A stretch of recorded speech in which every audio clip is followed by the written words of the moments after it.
안녕하십니까, 알리오십니다. 제가 오후에 어디 갔다가 이제 막 들어왔는데 지금 9시, 10시가 다 돼가네요. 근데 제가 방송하려고 캡처해 놓은 게 있는데 아까워서 그래도 방송하고 짧게라도 방송하고 한숨 자야겠습니다. 운전하고 왔더니 멀리 갔다 와서 힘드네요. 자, 오늘 제가 인천 얘기를 하려고 그래요. 인천. 며칠 전에 제가 경기도 얘기했죠. 예, 서울만 얘기하다가 이제 지방 쪽도 이렇게 중간중간에 하는데 인천 아파트가 좀 심각한 것 같아요. 많이 하락해가지고 반등을 한 2년 동안 찔끔을 했거든요. 근데 다시 재차 하락하려는 것 같아요. 아직 하락의 끝이 아닌 것 같아요. 즉 2차 하락이 남았다는 얘기입니다. 자, 여기는 제가 인천 그냥 아파트 검색해갖고 그냥 구글에서 하나 다운받았는데 이게 아마 인천 어디 무슨 여기가 송도인가? 어딜까요? 이거 보니까 자이 아파트인 것 같은데 아주 전망은 끝내주겠네요. 근데 이제 버블이 많이 있었다가 꺼진 것 같은데 제가 데이터를 보여드릴 텐데 요게 오늘 아침에 실거래가를 다운받아 갖고 5,500개 전국 아파트를 가지고 지수를 만든 거거든요. 여기서 이렇게 보시면 어 여기서 보시면은 서울 조금 올랐어요 오늘. 그러니까 그리고 경기도도 조금 반등을 했어. 근데 인천 오늘 많이 빠졌어요. 뭐 다른 데도 뭐 빠진 지역도 있죠. 근데 이제 이걸 월간으로 보면 이번 달 보면요. 이번 달이 인천이 마이너스가 좀 꽤 커지고 있어요. 뭐 더 하락하는 지역도 있지만 그러니까 인천이 그렇고, 이거는 서울이니까 냅두고요. 오늘 인천만 좀 볼게요. 인천 이런데 인천이 어느 상태냐면, 요게 전국 17개 시도를 한꺼번에 본 거거든요. 5년치 그래프예요. 로그 차트라서 같은 스케일입니다. 자, 서울이 센 거는 아시죠? 수도권이 하락한 거에 절반 이상을 반등을 했는데 여기는 대부분 서울이 들어가 있어요. 이것도 강남 3구나 이런 거죠. 근데 여기 보시면요. 이렇게 보시면 요게 경기도고 요게 인천이거든요. 서울, 경기도, 인천 합쳐서 수도권이잖아요. 자, 여기서 보시면 자, 전국이 이제 경기도로 봅시다.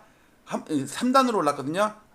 1차 반등 출렁, 2차 반등 출렁, 3차 반등인데 문제는 인천은 1차 반등, 2차 반등, 3차 반등이 없어요. 여기는 3차 반등 있잖아요. 서울만 세게 올랐지. 수도권을 보면요. 1차, 2차, 3차 이렇게 있는데 인천은 3차가 없어. 좀 안 좋죠. 물론 부산은 더 빠진 다음에 반등을 하는 거고 지방은 워낙 안 좋습니다. 이 상태에서 그래프를 좀 크게 볼게요. 요게 인천입니다. 인천. 이건 수도권이랑 5대 강력시를 본 건데 경기도도 보면 1차, 2차, 3차 반등을 했는데 인천은 1차, 2차 삐리릭 이래요. 물론 부산은 이게 1차, 2차, 3차예요. 대구는 이게 1차, 2차, 3차 더 안 좋죠? 근데 그나마 수도권이 괜찮았는데 이번에 대책이 나오면서 627 대책 나오면서 인천이 2달 연속 마이너스가 나오고 있어요. 지금 2달 연속.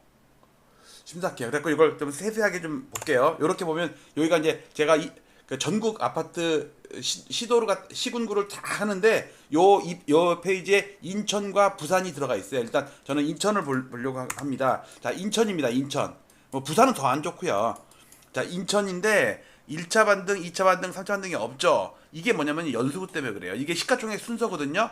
인천을 부산도 300개 단지, 인천도 300개 단지를 셀렉팅 해가지고 시가총액 순으로 해가지고 쭉 등수를 매겨가지고 시가총액 지수를 만들었는데 뽑고 나서 보니까 연수구가 66개가 들어가 있어요. 서구가 50개, 남동구가 63개 이렇게 들어가 있는데 연수구가 좀 더 비싸기 때문에 남동구가 63개고 서구가 50개인데 얘가 시가총액이 더 크죠. 세대수는 얘가 13개나 많은데 서구가 아마 고가 아파트가 더 많은가 봐요. 그래갖고 시가총액을 다 한 건데 여기 66개 단지가 마이너스 24%예요. 고점에서 마이너스 24%예요. 그러면 마이너스 30%, 40%, 50%도 많이 껴있다는 얘기예요.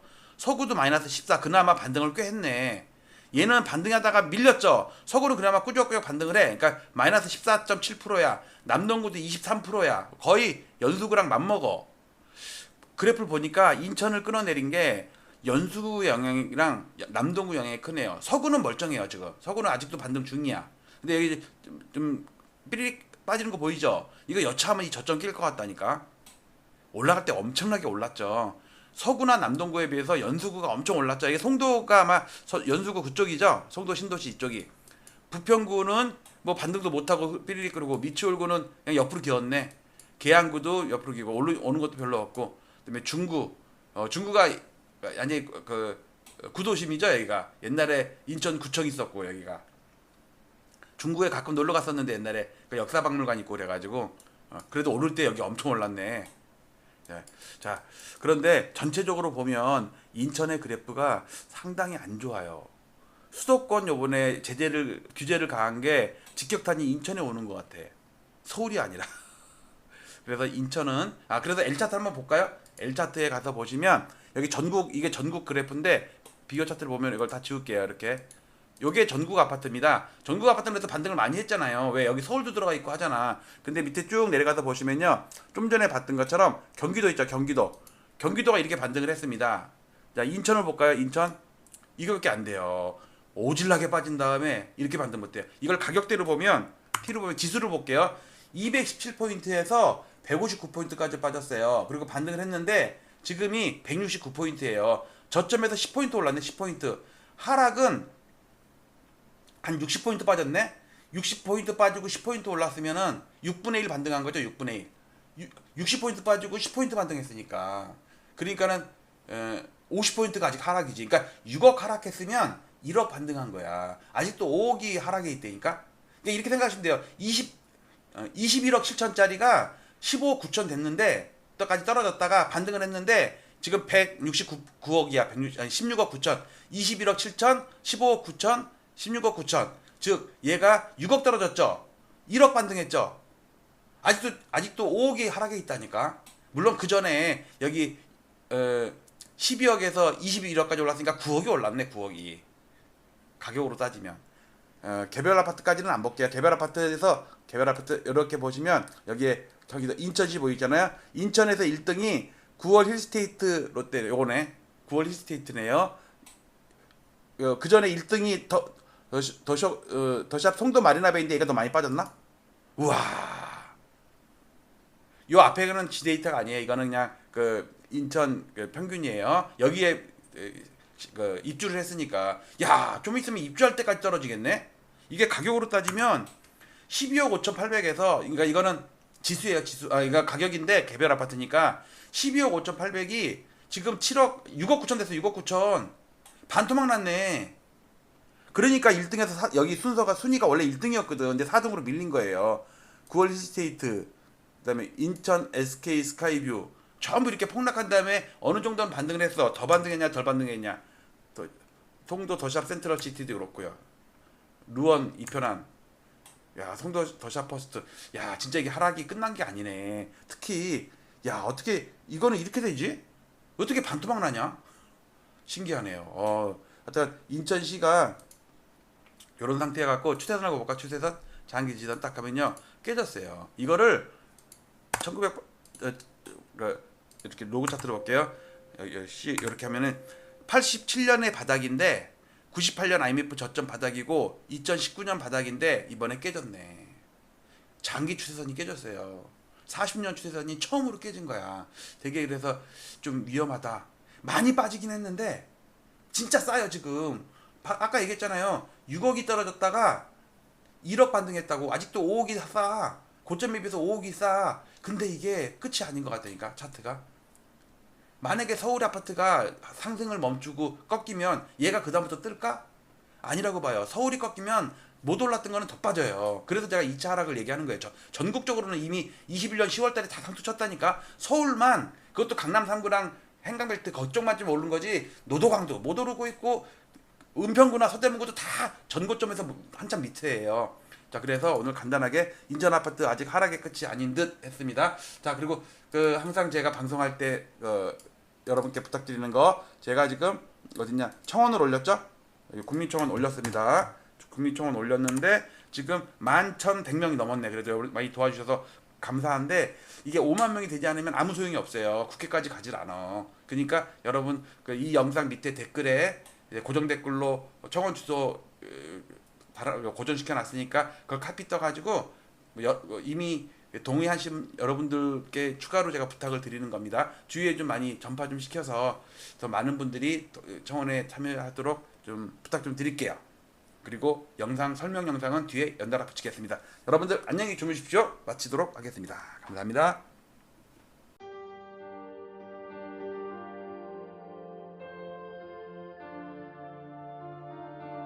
지난 2월 12일 오세훈 서울시장의 갑작스러운 토지거래 허가구역 토허제 해제와 3월 24일 확대 재지정을 기폭제로 서울 아파트 시장의 투기적 과열 양상이 격화되었고 시장 교란 행위도 빈번히 발생했습니다.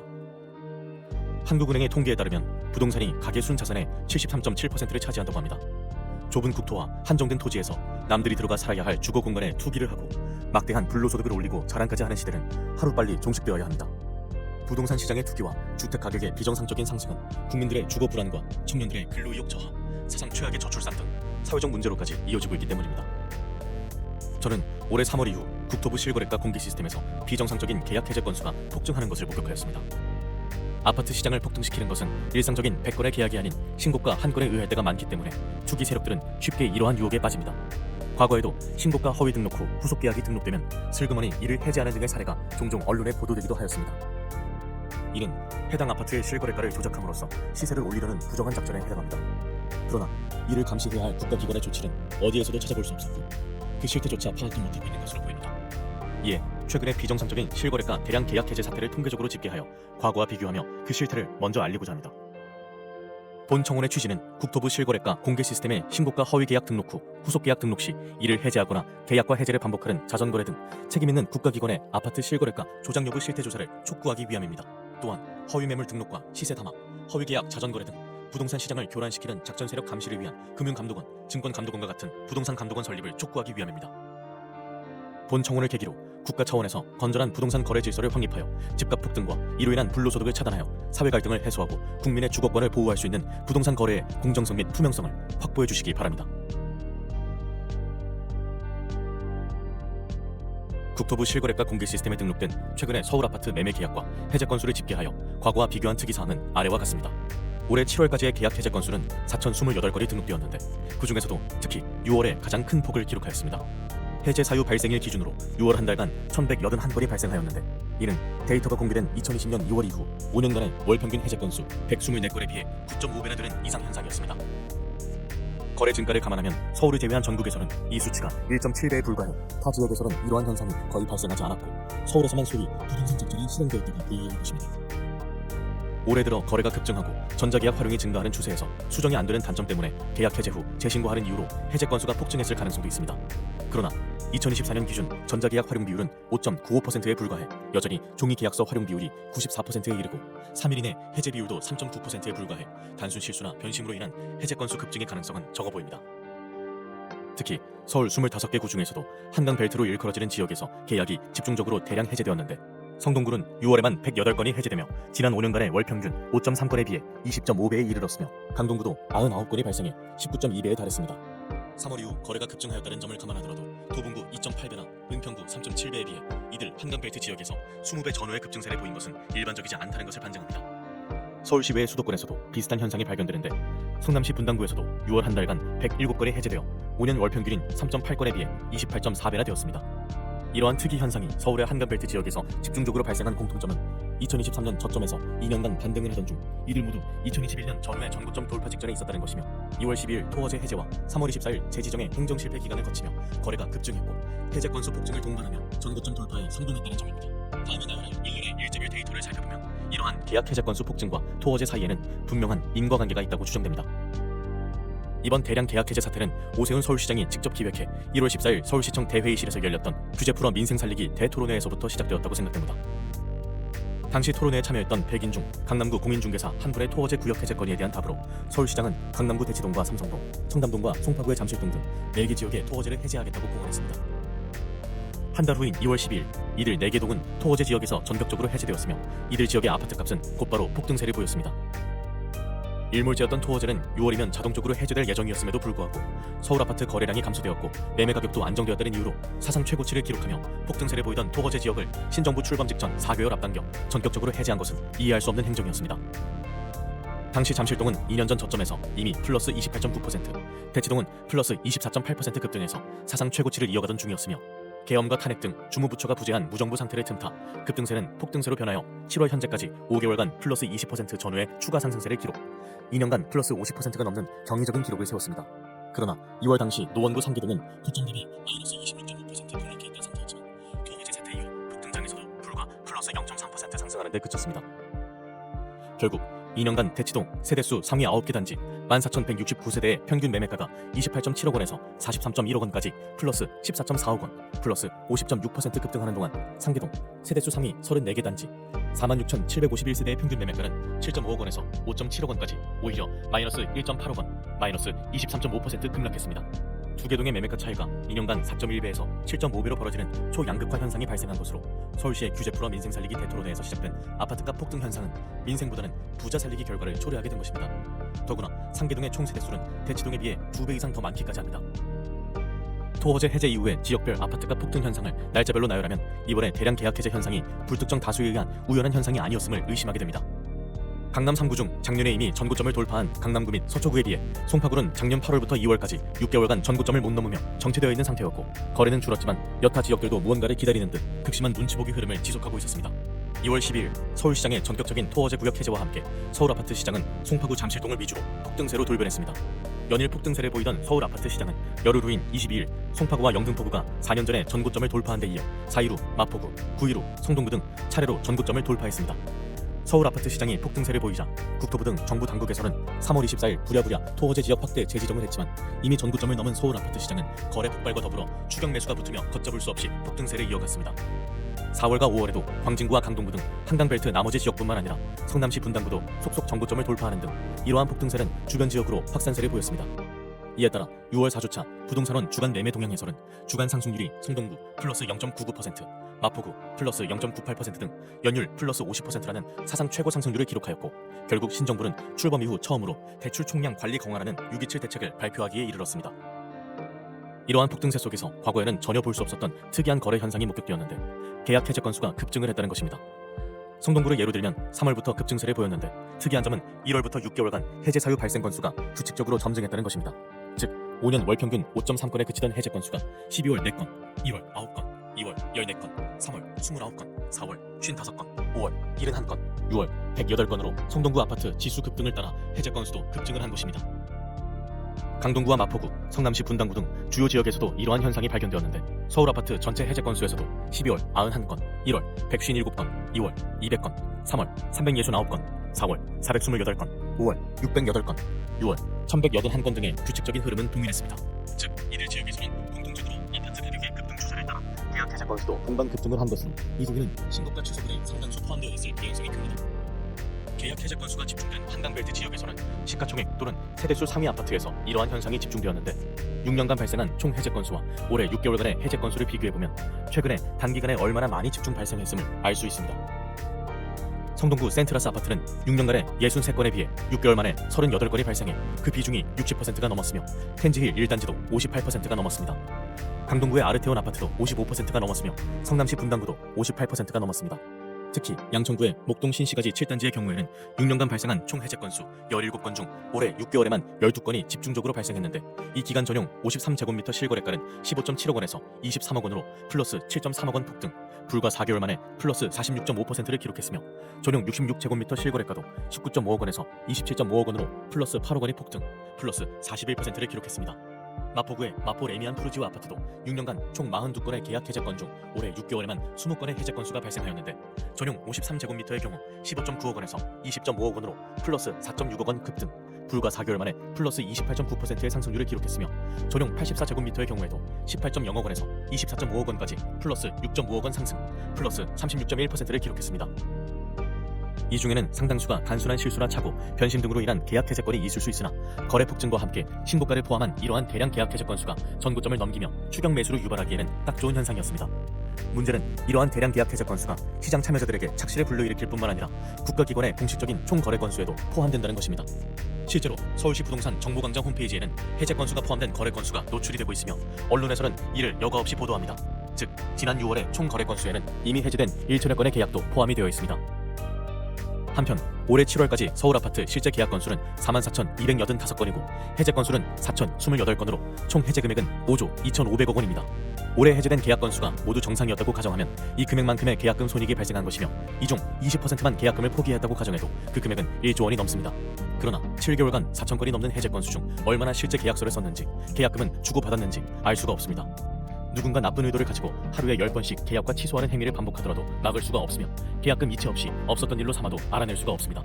또한 실제 계약 건수와 해제 건수 중에는 특이한 차이점을 발견할 수 있는데 이번 폭등장에서 발생한 계약 해제 건수 중 주요 지역일수록 해제 금액이 실제 계약 금액보다 훨씬 더 고가라는 점입니다. 예를 들어 강남구의 올해 225건의 계약 해제 금액 평균가는 31.1억 원으로 2,517건의 실제 계약 금액 평균가 28.7억 원에 비해 2.4억 원이나 고가였습니다. 서울 아파트 4,028건의 해제 금액 차이는 142만 원으로 그 차이가 0.1%에 불과한 반면 강남구의 경우에는 무려 8.2%에 이르고 서초구와 영등포구, 양천구도 7% 이상의 큰 차이를 보였습니다. 이러한 사례로 유추해보면 대량 계약 해제 건수 중에는 신고가 취소가 상당수 포함되었음을 예상할 수 있습니다. 지금까지 올해 3월 이후 국토부 실거래가 공개 시스템에서 발생한 대량 계약 해제 사례를 집계하였으며 매매가 빈등과의 상관관계를 저 나름대로 분석하였습니다. 이를 바탕으로 수많은 계약 해제 건수 중에는 신고가 허위 계약 등록 후 후속 계약 등록 시 이를 해제하거나 계약과 해제를 반복하는 자전거래로 의심될 만한 정황을 발견하였습니다. 그러나 관계 당국이 아닌 일반 시민에게는 보다 상세한 자료에 접근에 한계가 있고 위와 같은 개인 한 명의 분석만으로 실제 문제가 있다는 것을 단정 짓기는 어렵습니다. 이에 저는 국가기관에 이와 같은 정황을 하는 바입니다.